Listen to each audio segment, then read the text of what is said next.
ఇందులో బాగా ఇష్టమైన పర్సన్ ఎవరున్నారని చెప్పానంటే ఏమంటారు? ఇద్దరు. ఒక త్రివిక్రమ్ గారు, హ్మ్. రాజ్ కందుకూరి గారు.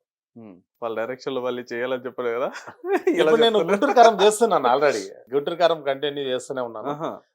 త్రివిక్రమ్ గారి డైరెక్షన్‌లో నేను ఫస్ట్ చేసిన సినిమా 'అరవింద సమేత'. మీరు హ్మ్. ఒకవేళ చూసుకుని ఉంటే 'అరవింద సమేతలో' ఇంటి కోసం గొడవ అవుతుంటది. ఇద్దరు బ్రదర్స్ ఉంటారు. ఒక పెద్ద ముస్లిం లుక్స్ ఉంటాయి. ఆ! అందులో నేను బిగ్ బ్రదర్‌గా చేశాను. ఆ ఇంటి కోసం గొడవ పడుతుంటారు ఇద్దరు అవునవునవును. బ్రదర్స్. రైట్. రైట్. అవును సార్. ఆ క్యారెక్టర్ నేను చేశాను. త్రివిక్రమ్ గారితోని. తర్వాత నెక్స్ట్ సినిమా వచ్చేసి 'అల వైకుంఠపురంలో' సముద్రఖని గారు మీద ఒక సెటార్ వేస్తాను. వేస్తే వారు ఇట్లా మెడకు తాడు చుట్టి కూర్చో లాగుతుంటే నేను ఆ లాయర్ క్యారెక్టర్ ఒకటి చేశాను. ఆ తర్వాత వారి డైరెక్షన్‌లో 'మీలో ఎవరు కోటీశ్వరుడు' యాడ్ చేశాను. హుహుహు. అండ్ ఇప్పుడొచ్చేసి 'గుంటూరు కారం.' చాలా క్లీన్‌గా ఉంది. హ్మ్. మీ జర్నీ అంతా గూడా. ఇక్కడ పెద్ద కష్టాలేం లేవు. అంటే కష్టాలున్నాయి. అవును. ఇక అవి పార్ట్ ఆఫ్ ది లైఫ్‌లో అవి కామనే కదా! ఎవరైనా మిమ్మల్ని ఇండస్ట్రీలో మీరిట్లా యాక్ట్ చేయడానికి వచ్చినప్పుడు, స్ట్రగుల్ అవుతున్నప్పుడు, అప్పుడు ఎందుకు వెళ్ళిపో నువ్వు వేస్ట్ టైమ్ వేస్ట్ అన్నట్టు చెప్పారు అట్లా? అంటే మా ఫ్యామిలీ వాళ్ళే చెప్పారు. మా ఇంట్లో వాళ్ళ అక్క వాళ్ళే పాపం వాళ్ళే చెప్పారు. హ్మ్. నువ్వు అక్కడికి వెళ్లి అంత సంపాదించుకొనొచ్చి నువ్వు సినిమాల్లో పోగొట్టుకోవడం అవసరమా? హ్మ్. అంటే ఆహ్, పోగొట్టుకున్నారంటే? అంటే జనరల్‌గా అందరికి ఎట్లా ఉంటదంటే సినిమాల్లోకి వెళ్ళాలంటే వాళ్ళకు పార్టీలివ్వాలి, వీళ్ళకి పార్టీలివ్వాలి, వాళ్ళకి తినిపించాలి, వాళ్ళకి తాపించాలి, డబ్బులిస్తే క్యారెక్టర్‌లొస్తాయి అనేది ఒక చిన్న అపోహ ఉంది. హ్మ్. మా సిస్టర్స్ గిన మా ఫ్యామిలీ వాళ్ళు ఏందంటే, "నువ్వు అట్లా చెయ్యకు. వెళ్తే డబ్బులయిపోతాయి. నువ్వు నిన్ను ఇది చేసేస్తారు, అది చేసేస్తారు."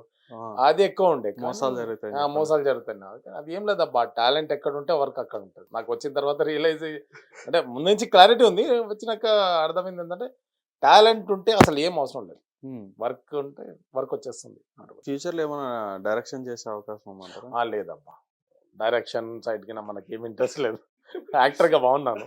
అంటే ఇంత గతంలో మీరెళ్లి నేర్చుకొని వచ్చారు గదా! టచ్ ఉంది గాబట్టి అంటున్నా. అంటే బేసిక్స్ నేర్చుకోవడంలో తప్పులేదు గదా! అంటే బేసిక్స్ తెలిసి ఉండాలి. నాకు అడిగితే ప్రతి ఎవరైతే యాక్టర్ అవ్వాలనుకున్నారో వాళ్ళు 1, 2 సినిమాలకు అసిస్టెంట్ డైరెక్టర్‌గా వర్క్ చేస్తేనే బెటర్. ఎందుకంటే 24 క్రాఫ్ట్స్‌తోని కనెక్షన్ ఉంటుంది. కాస్ట్యూమ్ డిపార్ట్‌మెంట్ కానివ్వండి, మేకప్ డిపార్ట్‌మెంట్ కానివ్వండి, లైట్స్ కానివ్వండి, డైరెక్షన్ డిపార్ట్‌మెంట్‌లో ఎలా వర్క్ అవుతుంది, యాక్టర్స్‌తోని ఇంటరాక్షన్ ఎట్లా ఉంటుంది, వాళ్ళు ఆ డైలాగ్స్ ఎలా చెప్తున్నారు. ఎందుకంటే ఒక ఏడీగా వర్క్ చేస్తే హ్మ్.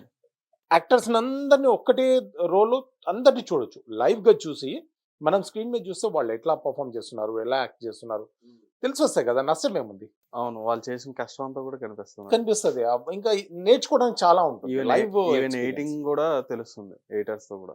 అంటే ఎడిటింగ్ దాకా అవసరం లేదు. ఇవి బేసిక్ నేర్చుకుంటే చాలనేది నా ఉద్దేశ్యం. అవునా? మళ్ళీ ఎడిటింగ్ అంటే పెద్ద ప్రాసెస్ అది. అంటే ఎడిటింగ్ బేసిక్ నేర్చుకోవడం వల్ల కలిగే బెనిఫిట్ ఏందంటే కంటిన్యూటీ మిస్టేక్స్ ఉండవు.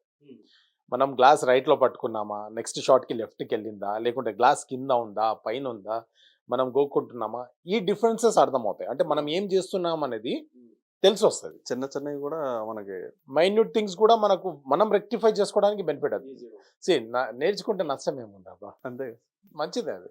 హ్మ్. ఒక యాక్టర్స్‌కి కావాలి కూడా. అంటే సీనియర్స్ అందరూ ఎంత బ్రహ్మాండంగా యాక్ట్ చేస్తారు. అవును. వాళ్ళందరూ అబ్జర్వేషన్ చేసి ఈ స్థాయికొచ్చిన వాళ్ళే. హ్మ్. ఎక్కడో అక్కడ వాళ్ళు ఇన్వాల్వ్ అయిన వాళ్ళే గదా!